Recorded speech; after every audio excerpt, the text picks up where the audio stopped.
والے ہم ان کی آزمائش کے لیے اونٹنی بھیجنے والے ہیں، تو تم ان کو دیکھتے رہو اور صبر کرو، اور ان کو آگاہ کر دو کہ ان میں پانی کی باری مقرر کر دی گئی ہے، ہر باری والے کو اپنی باری پر آنا چاہیے۔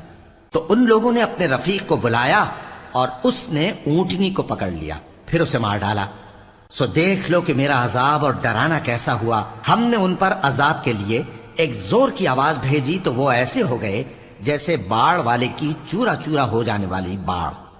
اور ہم نے قرآن کو سمجھنے کے لیے آسان کر دیا ہے، تو کوئی ہے کہ سوچے سمجھے؟ لوط کی قوم نے بھی ڈر سنانے والوں کو جھٹلایا تھا، تو ہم نے ان پر کنکر بھری ہوا چلائی، مگر لوط کے گھر والے کہ ہم نے ان کو پچھلی رات کے وقت بچا لیا اپنے فضل سے۔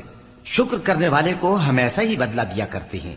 اور لوط نے ان کو ہماری پکڑ سے ڈرا بھی دیا تھا، مگر انہوں نے ڈرانے میں شک کیا، اور ان سے ان کی